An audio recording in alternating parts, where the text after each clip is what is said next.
When I last talked about Zen, I was discussing it as a dialogue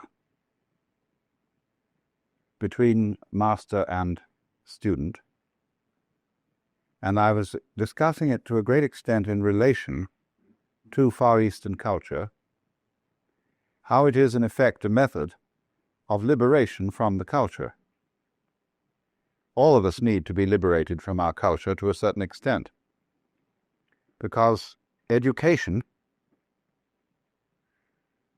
is a kind of necessary evil. And when the process of education or acculturation has been completed, we need a cure for it. So in the process of being brought up by one's parents and one's teachers, you are in one way spoiled, although in another way made tolerable to live with. And so in our culture, it's increasingly fashionable to have psychoanalysis when you finish with education, so as to work out and resolve all the damage and traumatic shocks that would up you in the process. And it's becoming something that in sophisticated circles one goes through, not because you're a mentally sick person, but because it's considered beneficial to general mental health. And this is our fumbling attempt, you see, to find a cure for our own culture. We need a cure, of course, because the thing that we lose in the course of being brought up is spontaneity. That's what's so delightful about a child, as well as so objectionable. That children are just plain spontaneous, and when they do it in a way that pleases us, we think they're delightful. And when they do it in a way that doesn't please us, we think they're horrid. And so we pretty much kill the spontaneity in them in order to get certainly that they won't be horrid and that they will be nice, but in a rather phony way. And this is such a disaster, isn't it? Because when we watch a child, say, dancing, and it's never learned it, never had a single dancing lesson, and is really just dancing for fun, we say that's delightful. Then eventually the child notices that this is a way of getting attention and becomes self-conscious about dancing, and then we send it to dancing school, and it becomes stiff and wretched. And only after many, many years of practice does the child as a dancer, now a young man or woman, recapture the spontaneity of childhood. Got to go all that long way around to get back to the thing that it once had. And it's terribly difficult. So in the same way, with we might say the general attitude to life, that a child is taught to live as a child is taught to dance. It has to observe the rules. And in so doing, this thing arises that bugs us human beings beyond belief. That is self-consciousness. Self-consciousness is, in one sense, our pride as human beings. It's the great thing we have. We can not only be happy, but we can know we're happy. We can not only think, but we can think about thinking. And therein lies the whole possibility of reasoning. To think about thinking, to know about knowing, to be aware of what one does. Herein is the whole birth of a rational control of behavior, which you might say is the glory of civilization and the glory of man. But at the same time, it's a perfect pest. Because how do you know when to stop thinking about thinking? For instance, you think over a problem, you've got to make a decision. How long should you think about it? How much evidence should you collect before you take a step? You never know. Actually, what most of us do is we think about a given decision until it's a nuisance, and then or the time is too late to think about it anymore, then we do something. We never are sure that we decided the right thing, and one of the troubles about thinking about decisions is there are ever so many unpredictable variables that come into everything. And you may work out the most perfect business contract and everything is fine, but you didn't bargain for the banana skin that you were going to slip on your way to your partner's office or whatever it was. such things couldn't be predicted in any amount of decision-making. And the more we try to elaborate perfectly foolproof methods of arranging our lives, the more we find ourselves encumbered with impossible details. That's the fallacy of too much law. When we provide for everything in the law, suddenly find you can't move without filling out 300 forms, and without consulting all sorts of bureaucrats, without hiring a staff of lawyers and accountants and all kinds of things to be sure you don't make the wrong move. After a while, the game ceases to be worth the candle.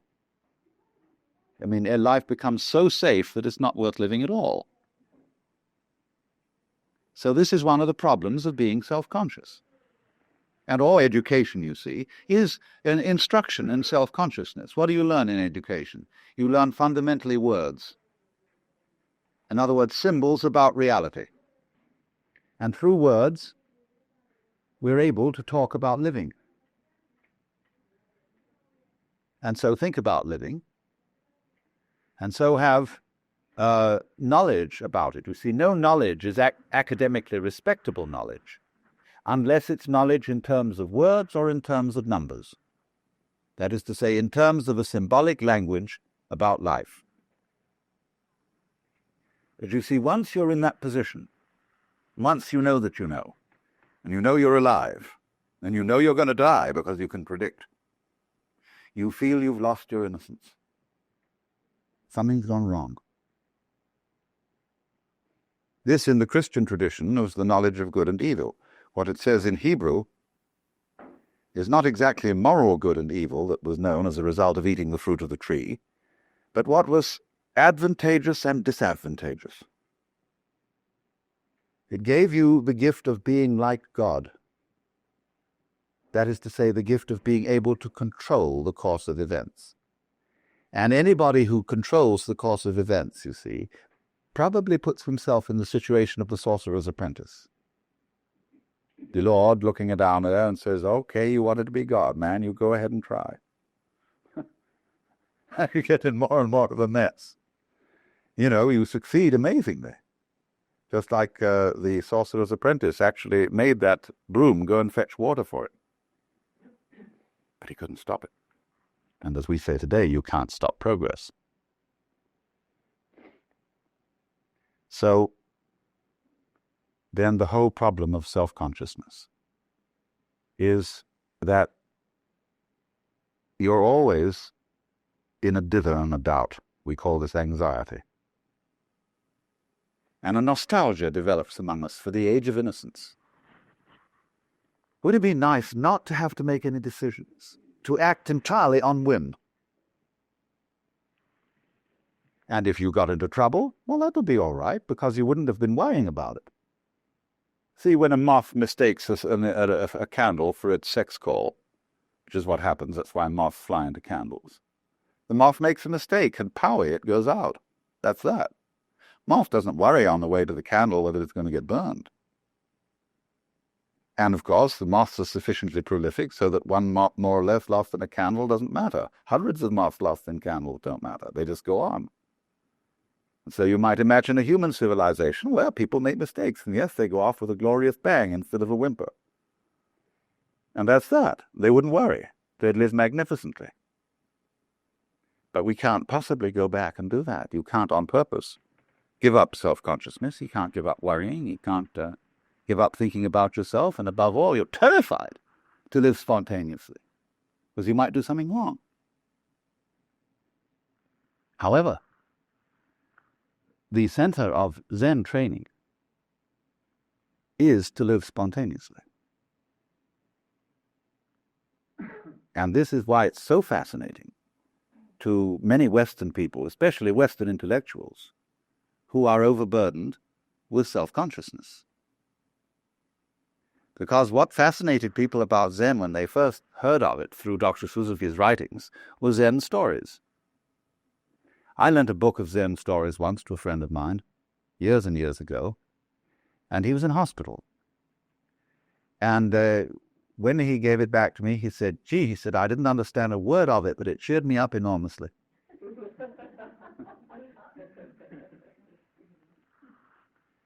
Zen, the literature of Zen, especially the literature of Zen in its early days, in the Tang Dynasty in China, we'll say a literature that runs from approximately 700 AD to 1000 AD. This span of years is the golden age of Zen. And almost all the literature of the period in early Buddhist Chinese is anecdotes about the encounters of Zen masters with their students. They are called in Japanese Mondo, which means question-answer. And it appears that the way of studying Zen in those days was rather unlike the way of studying it now. Now Zen is settled and is studied in communities, such as we've been looking at, and will be staying in tomorrow night. But in those days, Zen was a wandering thing.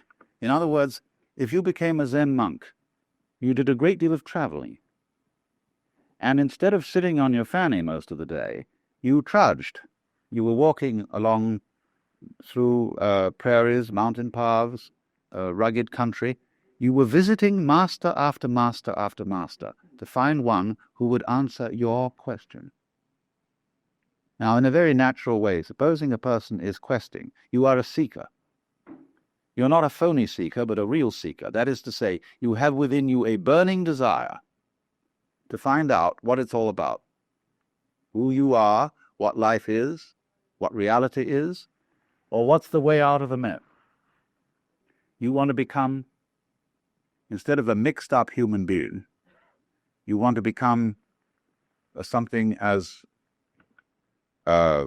simple and genuine as a tiger or a cat or a bird or a Buddha.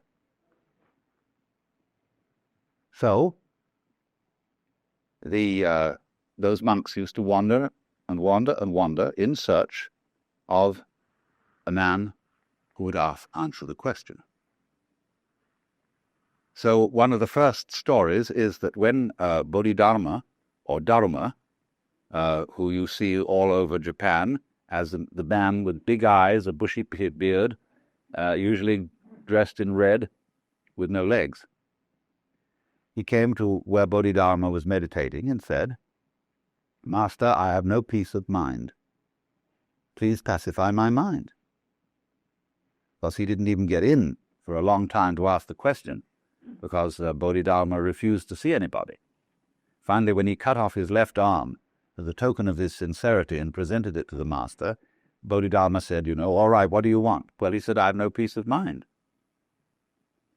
The mind in Chinese is Shin, and it isn't quite what we mean by mind. They locate it here, Japanese kokoro. We locate our mind here. But this mind here, the heart mind, is the psychic center. When you say, "I have no peace of mind," it doesn't mean you've just got a headache. You may have a heartache too. It's a more inclusive word. You might call it the center of psychic activity. So Bodhidharma said to this man, whose name was Eka, "Bring out your mind here before me. I'll pacify it." And Eka said, "When I look for my mind, I can't find it." Bodhidharma said, "There, it's pacified." Now somehow this answered Eka's question. And all Zen is stories like that. Now one thing I must tell you about these stories, they are of the same nature as jokes. And that is to say, a joke is told with the object of making you laugh. Laughter is not an intellectual thing, it is an emotional reaction. And the point is the emotional reaction. If therefore a joke is explained to you, you may laugh out of politeness, a throaty laugh, but you will not laugh spontaneously, a belly laugh. Now the object of Zen stories is not to produce laughter, but to produce awakening, clarification, enlightenment, or what is called in Japanese, satori. Satori is like laughter, something that happens suddenly. You don't, as a rule, slowly begin to laugh and then laugh louder and louder, because you see a joke instantly. A joke is always a matter of an aha. So in the same way, these stories are intended to produce an aha reaction in you of, oh, but I see, now it's clear. And really, they don't contain any information. Their design is not to tell you something, that is to say, to impart information or knowledge. Their design is to get rid of something, to get rid of a false problem with which you are wrestling, so that the problem will disappear as a result of understanding the story. And you'll see from the story that I told you that what happened was the disappearance of a problem. Because Eka, when he looked for his mind that was giving him so much trouble, couldn't find it. There was a master walking in the forest with a group of his disciples, and suddenly he picked up a tree branch and said to one of the monks, "What is it?" And the monk hesitated, didn't answer immediately, so the teacher hit him with it. So he turned to another monk and said, "What is it?" And the monk said, "Give it to me so that I can see." And the master tossed him the branch. He caught it and he hit the master with it. And so the master said, "Well, you got out of that dilemma."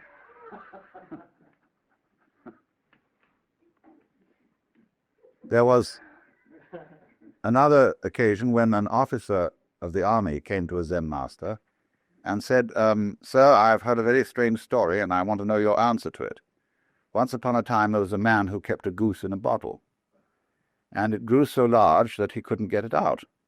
Now, he didn't want to break the bottle and he didn't want to hurt the goose, so how does he get it out?" And the master changed the subject and said something like, "It's a nice day today, isn't it? And the waterfall making a lovely sound outside." And so they went on in pleasant conversation. And then the officer got up to leave, and as he walked away to the door, the master said, "Oh, officer!" And he turned around and said, "Yes?" And the master said, "There, it's out." Another time, there was a famous master called Suibi, and he was asked, "What is the secret teaching of Buddhism?" And he was asked this in the lecture hall, where other monks were studying. And he said, "Wait till there's no one around and I'll tell you." So later in the day, the monk accosted him and said, "There's nobody around now. What is the secret teaching of Buddhism?" So he went into the garden with this monk, and he pointed at the bamboos. And the monk said, "I don't understand." He said, "What a tall one that is, what a short one that is." And this awakened the monk. Then there was another monk whose name was Gute. And whenever people came to ask him questions about Buddhism, he'd hold up a finger. That was the only answer he'd give. Well, he had an attendant, and one day somebody came to the temple to inquire about the teaching being given there, and the master was apparently out, and his attendant was there. So the investigator said, "What is your teaching here?" And the attendant held up a finger. Went away, but actually the master had been there. He was peeking from behind a screen. And so he came out to this boy and said, "What's the fundamental teaching of Buddhism?" And the boy held up a finger. Instantly the master drew a knife and cut it off. And the boy was very dismayed and rushed away yelling. So the master said, "Hey, come back." As he came back, he said, "What's the fundamental principle of Buddhism?" And he went to hold up the finger, and it wasn't there. And he was enlightened.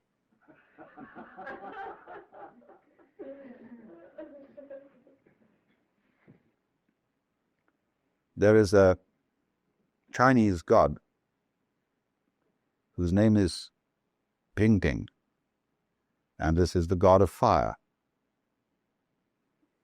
And there was a monk who was traveling, and he came to a new master. He had been to someone else, and he said, well, who did you study with before you came to me? Or he said, I studied with so-and-so.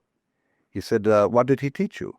Well, he said, when I asked about the fundamental meaning of Buddhism, he answered me, painting comes for fire.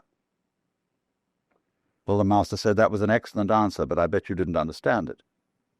Oh, yes, he said, I understood it, because Ping-Ting is the god of fire. And when, if Ping-Ting should ask for fire, that would be like me asking about Buddhism, because I'm really a Buddha already. The master shook his head. I said, I knew it. He said, you missed the point completely. Well, he said, well, how would you deal with it? The master said, you asked me. So the monk said, what is the fundamental principle of Buddhism? And the master said, Ping-Ting comes for fire. And the monk got the point. Well, you know, you can go on with these stories indefinitely. And, but you'll notice certain dynamics in them. They require, as a rule, a solution to a dilemma. Or they do something that creates what we would call a state of blockage. When you're posed with something completely unusual, and you don't know how to react to it in a normal, automatic way. You see, if somebody says to you in the street, good morning, you say good morning, and you're not being spontaneous, you're being nearly automatic. But when somebody comes up to you and says, are you saved?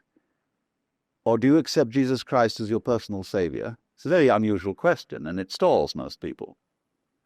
They say, well, what do you mean? Or something funny like that, you know, or they feel embarrassed by religious questions. And or somebody might say to you, why have you got such long toenails? When you're wearing a shoe and nobody can see it, you see. Anything that absolutely disrupts the normal flow of interchange. Well, then you're nonplussed. And the object of Zen is never to be nonplussed. That's, you see, to be nonplussed is the real meaning of the Buddhist doctrine of what's called Bono in Japanese, which means entanglements or defilements, or attachments, we might call them. Worldly attachments. It is not a worldly attachment in Buddhist philosophy to enjoy dinner. That is natural, you see. It is not a worldly attachment to need to sleep. That is perfectly natural. But it is worldly attachment to be sticky. That's to say, to be like a wheel that sticks on the axle and squeaks. So we are sticky. When we are in a certain way self-conscious, we are, as we would say, all balled up or all clutched up. And we've lost our original spontaneity. And we are not, as it were, flowing with the stream of the Tao, the course of nature, or whatever you want to call it. So then all these questions put you in a dilemma. And the point is to see if you can get out of the dilemma without a moment's hesitation. That doesn't mean doing it quickly, necessarily, because if you're in a hurry to give a quick answer, that itself is a form of blockage. You should all read in this connection a translation in Suzuki's book, Zen and Japanese Culture, of a letter written by Takuan, who invented pickled radishes. I told you about, you know. The yellow daikons are called Takuan after this man. And he wrote a letter on the art of swordsmanship, where he explains the necessity of spontaneity in fencing is that if you have to stop to think about how you're going to respond to a certain kind of attack, it's too late. You will be dead. You must respond in the same way as when you clap the hands, the sound comes out without a moment's hesitation.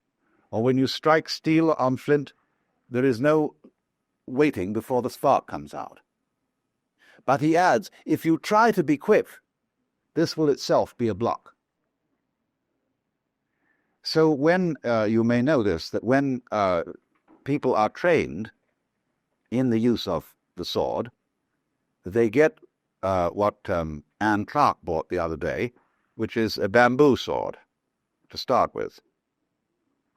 And you can give a person a healthy clubber with a bamboo sword without actually ruining him.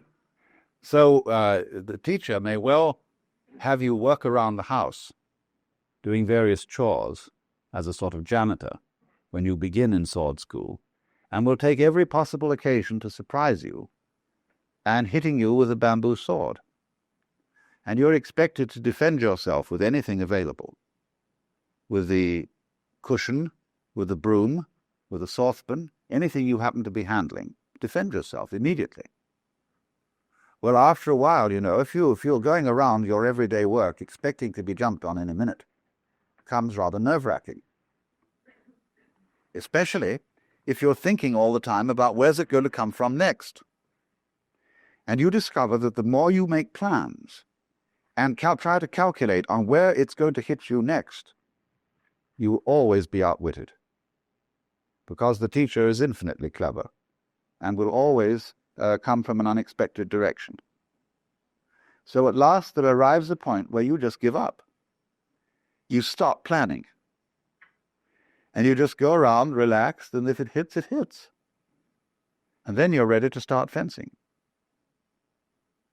Then you begin regular lessons. Because you have given up protecting yourself. And therefore you've learnt real defense. Because you can't protect yourself by calculation, by one-pointed thinking of one thing at a time, against an enemy who may attack from an infinite number of directions. Another story told about this is the story of the woodcutter and the animal, whose name was Satori.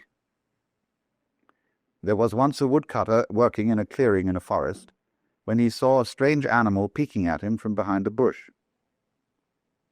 And thinking to have this animal for dinner, he rushed at it with his axe. And the animal laughed from the opposite side of the clearing. Because this animal had the power to read thoughts. And therefore, wherever the woodsman intended to go, the animal read his thought first.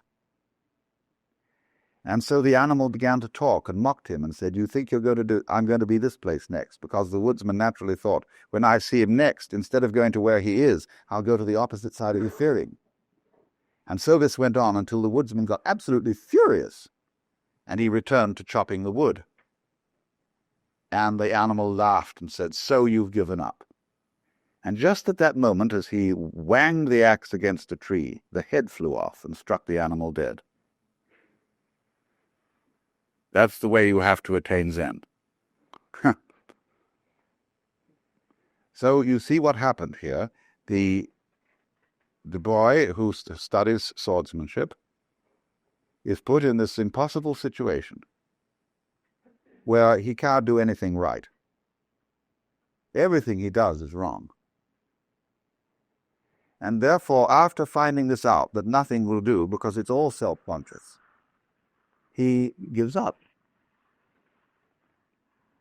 Then he can be spontaneous. But you see what is provided is the training, why the training of Zen people is discipline, is that we're learned, first of all, to be spontaneous within limits. See, out in society, you can't do that. Because people will be just bugged by you if you say exactly what you feel and always act the truth. You won't be liked. And you may indeed do very dangerous things. But the Sodo, or the Zen training school, is set up so that it's a walled-in situation where one is allowed to be spontaneous within certain limits. And the crucial moment is what is called the Sanzen interview, which is a restricted interview. It's very formal. But in the climax of that interview, no holds are barred. It is a personal interchange where fundamental honesty is the crux of the whole thing. Now, you see, as I explained last time, that is a very buggy situation. because the more you wonder whether you're going to be fundamentally honest, the more you get cold feet. This is supposing you were allowed an interview with God and allowed to ask one question. What would you ask? And really think it over, you know. If you go into this and think, what would I ask? You know, it's got to be really important. It's got to be the fundamental question for you. What is it that you basically want to know? You start thinking about that and thinking about that. And the more you think about it, the more you don't know what you would ask. Do you think, well, that's a silly question, isn't it? I know what he would say to that. You think about another one, think, that's a curious, interesting question. I don't suppose anybody knows the answer to it. But after all, it's only just idle curiosity. I don't think I'll ask that one. Then you think of another question and think about that for a while, and then you realize that this question doesn't mean anything. That would be a waste of breath and of a great opportunity. And you go through it and through it and through it until you think about all the questions you might ask. It's the same, very much so, if you visit a great master.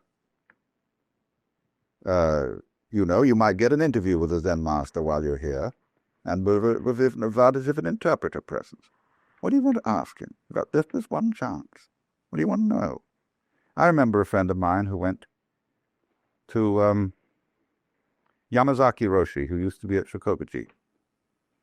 He said when he got in there, he said, you know, I feel so silly. He said, I haven't got any questions to ask you. I just feel like laughing. And Yamazaki said, good, let's laugh. He spoke into a great bell. And, you know, there it is. So it's a protected, this is what I want to emphasize about this, because there are ever so many facets of Zen that are so easily misunderstood just through reading about it. There's one school of people that will emphasize the spontaneity of it. And think, gee, this Zen is a real groovy stuff, you know, and it means you just do anything you like. It's true, you see, that certain of the great Zen masters have said Zen is, Rinzai made this point very strongly. He said, in Zen there is no place for discipline or for Buddhism or for making efforts. You just eat when you're hungry, sleep when you're tired, move your bowels when nature calls. Fools will laugh at me, but the wise will understand. See, you read that. Next thing you know, somebody comes here to Japan to study Zen, and suddenly they write back letters about hours and hours of sitting in one position and being banged about with warning sticks and having to get up at the ghastly 4 in the morning and wash in cold water and having a very spare diet and having to do things, behave and move just exactly so, and all that side of it is emphasized. Well, people think, what's going on? Is it this or is it that? Is it one thing or is it the other? The answer is it's both. It does have discipline, especially in view of the fact, and do bear this in mind, most Zen monks today are not really in the monastery of their own volition, and have not been for hundreds of years. They've been there because it was a family tradition. If you see you have a son, you're a priest, and you have a son. Well, in all traditional cultures, in India, in China, and so on, there's a tendency for the son to carry on his father's business. So if you're the son of a priest, it's sort of expected that you'll be one too. So off to the monastery with you. It was the same in England in the 18th century, where the oldest son of the family went into the army, the second son into the law, I forget which order it was, or the third son anyway went into the ministry. Well, that means a whole lot of people who are in theological school who haven't got the slightest interest in religion. Not real interest. And so they have to be taught to think. So St. Ignatius, for example, made out methods of meditation. A, B, C, D, proximate consideration, remote consideration, the meditation itself, the resolution at the end. This is simply designs to teach people how to think who had never thought and weren't interested in thinking. So in much the same way, these things have occurred in the Far East. And a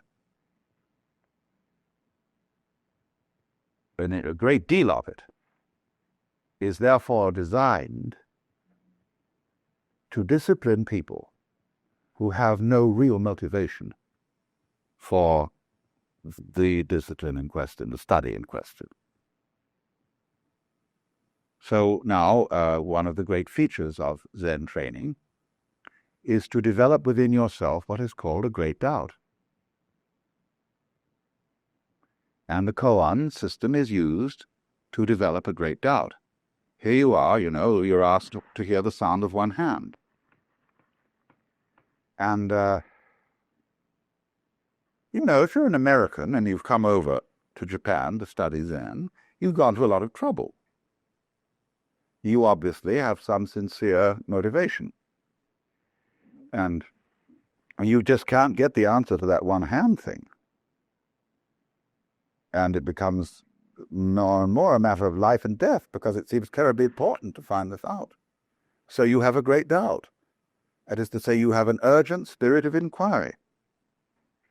And you can't get it, and you can't get it, and you can't get it. The teacher keeps saying, now, come on, let's go. Let's be ready to give your life for this thing.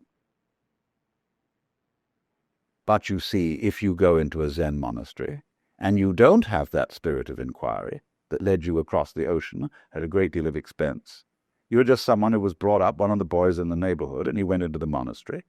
Another teacher says the trouble with you is you don't have a great doubt. Of course, he doesn't have a great doubt. He's not interested. So he learns to cultivate a great doubt. See, it's like trying to, if I may put it in Western or Christian terminology, you don't love God.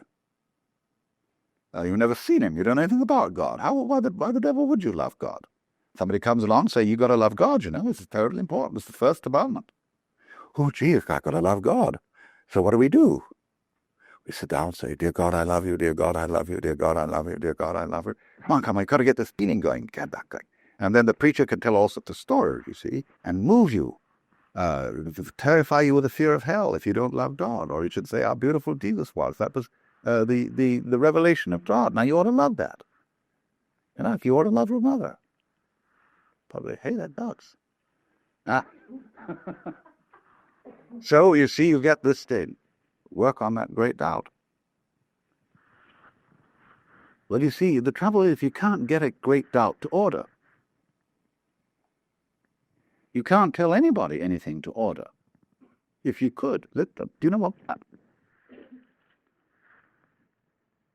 Supposing you're at a music school. What are they trying to do in music school?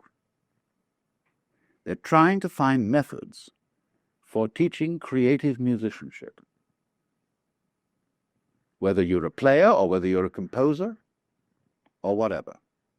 They want to find out how they can make every student at ease. Actually, all schools are run for the advantage of the staff. And, it's a job. You got to put people through there. It's a way of keeping them off the labor market. But if you're a very sincere teacher, you want to find out how to impart that subtle thing to the students. So there are books galore on methods, special methods for getting that creative ability across. Professor so-and-so's method, Dr. so-and-so's method, etc., playing the piano and so on. Make it easy, but make him a genius. Now, if such a method existed, you know what would happen? These geniuses would all be boring, because we would know how they do it. And the whole fascination of an art and of a great performance is you don't know how it's done. There must be something about it that is fundamentally astonishing. You could say, again, putting it into Western terms, if God could explain how he created the universe, he wouldn't be God. And you know how in the book of Genesis, it's told so straightforwardly that when the Lord first of all creates the things, and then looks at them afterwards and sees that they're good. And, I love the passage where suddenly he creates great whales. Suddenly great whales. Whoops! Like that. And he looks at these things and says, my, that's great. Do it again.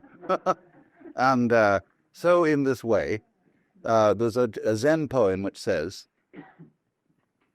you may want to ask where the flowers come from, but even the god of spring doesn't know. And another says, planting flowers to which the butterflies come, Bodhi Dharma says, I don't know. So there is this curious thing in all what I would call vital knowledge, living knowledge, that it's always a mystery to itself, like is a mystery to itself.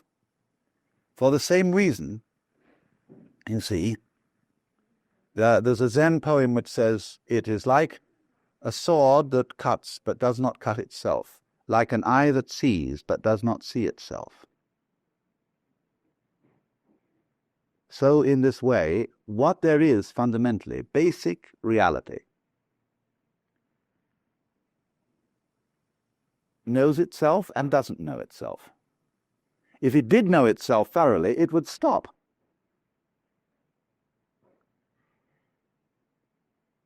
Like playing games. If you know the outcome of a game for sure, there's no point playing it. So, when master chess players sit down and it becomes apparent, although there are still many pieces on the board, that one of them is going to mate in 3 moves, they abandon the game because they know the outcome. If you knew the future perfectly, if you knew everything you're going to do right up to the day of your death, you'd say, let's check out on this game. Let's commit suicide and start another life. Because there's no point living through what is known completely. Of course, you can't very well live through what is unknown completely. There must be some light. But total light, so there's no prescription and no infallible technique for teaching anybody music, although there are music schools. And there is likewise no infallible technique for teaching anybody Zen, although indeed there are Zen schools. And sometimes the teacher, who is many years' experience, begins to get disillusioned. What's the point of all these schools? What's the point of teaching music? You can't teach music. You could only pass it on from one person to another by osmosis. Sure, there's a technique. You can learn how to read. You can learn how to put your fingers on the banjo or something. But the real thing, what to do with that technique, what to say with it, you can't teach that. So one assumes then that a person who is sufficiently motivated, who is fond of music, will learn the technique because he wants to get so where he can handle the instruments. And you suppose likewise that a person who is really interested in self-knowledge, after all, Zen is only a certain way of self-knowledge, will master certain techniques because he's interested. But you see, all schools and all systems begin to make techniques an end in themselves because technique is the only thing you can teach. You can't teach the thing. Now, you see, we get scared when we think of that. We say, do you mean to say I might be that person who gets hung up in this, and all I'm going to get out of this school is technique? Somehow I might be that dumb bunny who just doesn't get the thing? That's an awful thought, isn't it? So that's drilled into us from childhood. For example, it comes out in toilet training. I remember all medical and nursing authorities, when I was a small boy, had tremendous constipation phobia. And they believed that you could suffer from poisoning, from retaining things too long. And so they were always agitating, questioning every day as to whether you had been. So you built up, conversely, a terror that you might not be able to.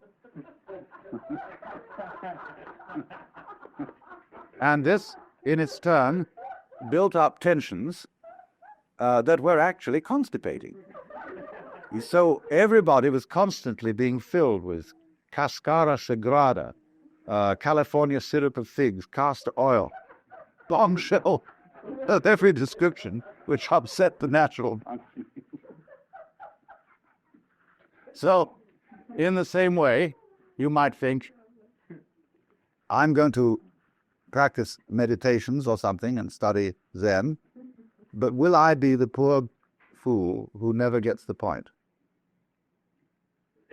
Or you could put it in Christian terms and say, well, I will be as good as I can be, but perhaps I will be the one who God will never give any real grace to, because I haven't been picked out. And will I get this grace? There's no way, you see, that you can wangle grace. You can't compel the Lord to give it. The same way you can't compel Satori to happen. But you think, maybe it won't happen to me. So that's possible, you see. So what do you do about that? Well, the teachers have all sorts of things to say about what to do about it. They say, well, now look, just forget about it. It doesn't matter if you don't get it. Not getting it is getting it, you see. They use this paradox all the time. Not to have it, really to accept that you don't have it. That's getting it. That's the real point, see? But that's a gimmick. See, I'm going to try as hard as I can not to try to get it, see? But you're really playing a game, see? You know that I've at last got the infallible method. There must be an infallible method, because if there isn't a method, we're lost, we're up the creek. Why? Because we're out of control. But you see, when you find out there isn't a method, there isn't a positive method, and there isn't a negative method, what are you going to do? You can't do something, and you can't do nothing.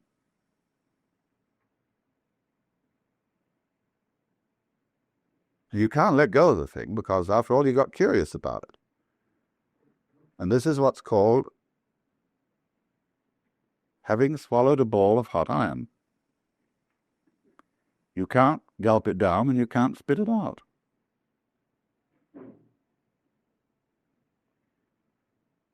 And Zen is a trap to get you into that state. You be very careful how you get mixed up with the thing. Because, you may end up in a padded shell blabbering.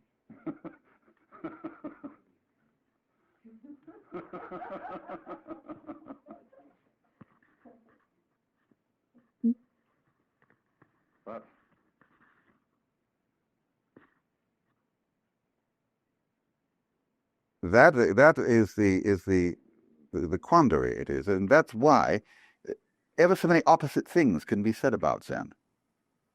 That's why on the one hand it can be said rightly that it's a strong discipline, while on the other hand it can be said rightly that it's not a discipline at all.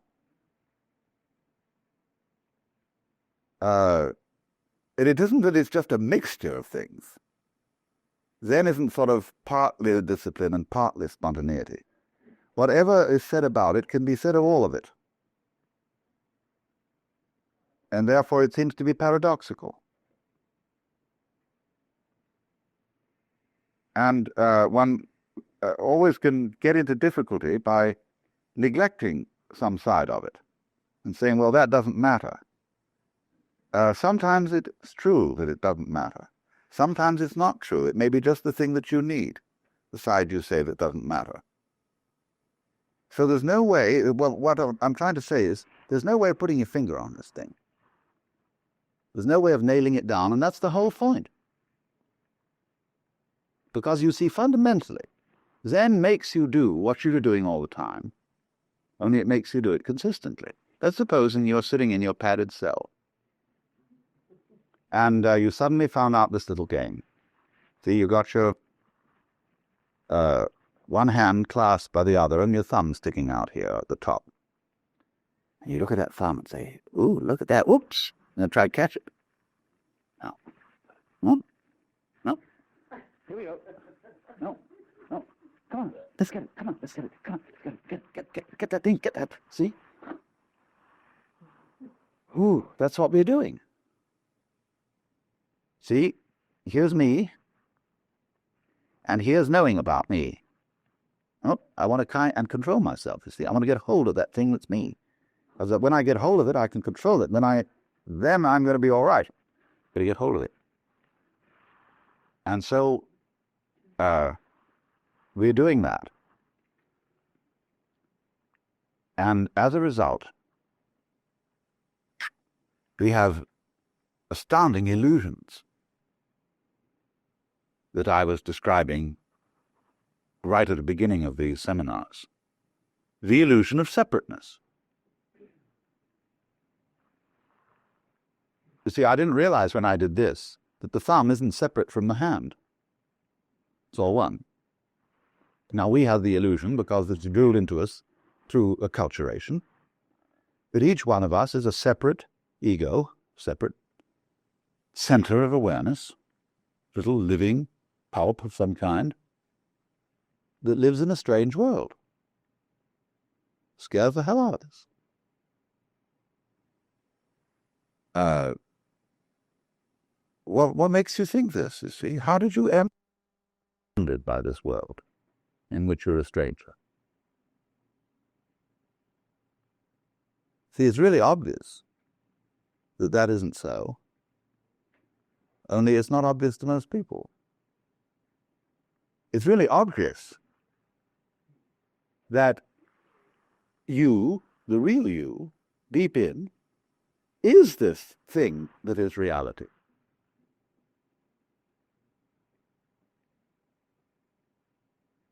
And that you are having a profoundly interesting game, pretending you're not.